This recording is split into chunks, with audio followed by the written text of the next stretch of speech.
दोस्तों नमस्कार। डीएनए के इस वीडियो में आज हम विश्लेषण करेंगे आरटीओ के माध्यम से जो गाड़ियां लोगों की पास की जाती हैं, चाहे वो कमर्शियल व्हीकल की बात होगी, पर्सनल व्हीकल की कोई बात नहीं है, इसमें सिर्फ कमर्शियल व्हीकल को रखा गया है। और कमर्शियल व्हीकल के लिए जो है वो जो डीजल की गाड़ियाँ हैं, चाहे पेट्रोल की गाड़ियाँ हैं, उनको अब मिनिमम जो है वो सिलेक्शन या उनको जो पास किया जाता है हिंदुस्तान में, वो केवल 10 सालों के लिए किया जा रहा है।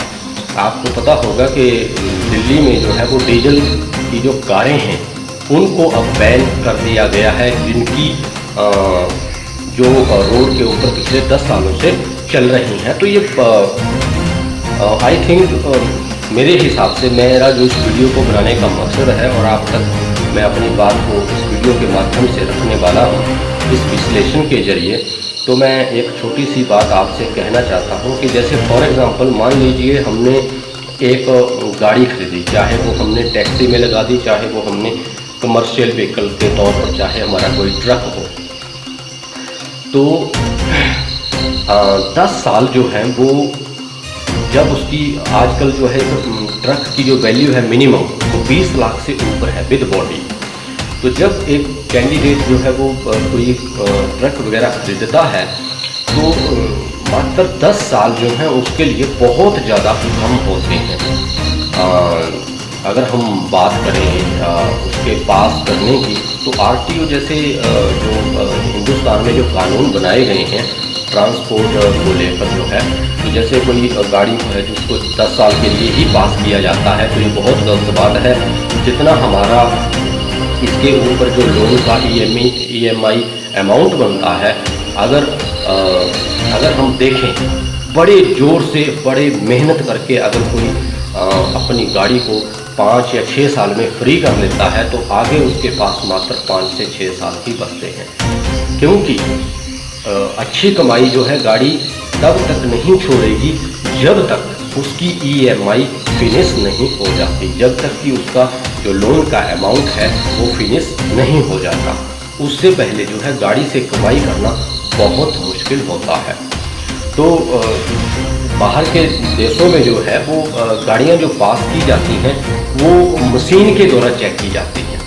उसमें अगर कोई फॉल्ट है तो मशीन खुद ही चेक करेगी आपकी गाड़ी को कंप्यूटर के माध्यम से, और वो बताएंगे कि आपकी गाड़ी में क्या फॉल्ट है, क्यों इसको पास नहीं किया जा सकता। लेकिन वहाँ पे ऐसा कोई मुद्दा नहीं है कि केवल 10 सालों के लिए ही आपकी गाड़ी को पास किया जाएगा। और हिंदुस्तान में ये कोई टैक्सी है, कार है या कमर्शियल व्हीकल है, उसको केवल 10 सालों के लिए पास करना ये गलत सिस्टम है। इसमें कंपनियां भी साथ में मिली हुई हैं, सरकार के कंपनियां भी ये चाहती हैं कि केवल 10 तो क्या, इसको और भी कम करके 8 साल कर दिया जाए, ताकि नई गाड़ियों की सेल परचेज का जो काम है वो कंपनियों की तरफ से चलता रहे। लेकिन इसमें पिसता कौन है? आम आदमी, जो एक गाड़ियों के साथ बिजनेस कर रहा है वो पिसता है इसमें, क्योंकि जब तक गाड़ी जो है वो आपको अच्छी आउटपुट देने लगती है तब तक आप वो गाड़ी जो है वो उसको फेल कर दिया जाता है, वो रोड पे चलने के काबिल नहीं छोड़ी जाती। ऐसे हमारे कानून हैं।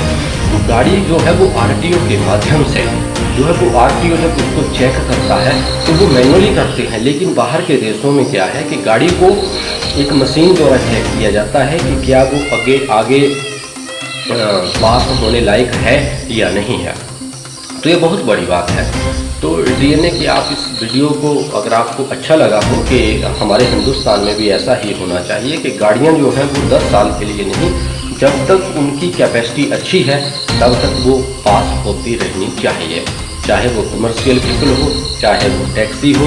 टैक्सी भी कमर्शियल व्हीकल में ही आती है। जितने भी कमर्शियल व्हीकल की बात हो रही है, यहाँ पे पर्सनल का तो कोई इशू नहीं है। पर्सनल कार है, गाड़ी है, उसको तो चाहे आप 10 साल रखो, चाहे 20 साल रखो, 50 साल रखो, वो आपके ऊपर है, वो आपके चलाने के ऊपर डिपेंड करता है। लेकिन आरटीओ के लिए एक अच्छी खबर ये होनी चाहिए कि हमारे हिंदुस्तान में भी बाहर के देशों की तरह जैसे मशीन एक चेक करती है आपकी गाड़ी को कि क्या ये आपके पास होने लायक है या नहीं है, तो हमारा यहाँ पर आरटीओ के माध्यम से भी जो गाड़ियाँ पास की जाती हैं 10 साल के बाद, उसमें बहुत खपड़ेबाजी होती है, उसमें लेन देन बहुत होता है, उसमें एजेंट के थ्रू जो है वो गाड़ी पास होती है और एजेंट के लिए भी एक आरटी ऑफिस में भी अच्छा खासा रकम इसमें बाकायदा जो है वो देनी पड़ती है। और ऐसा होता है, अगर नहीं होता है तो आप कमेंट बॉक्स में ज़रूर बताएं, अगर होता है, अगर आप मेरी इस बात से सहमत हैं तो भी आप कमेंट बॉक्स में अपनी बात ज़रूर रखें। और मिलते हैं किसी अगली वीडियो में। धन्यवाद।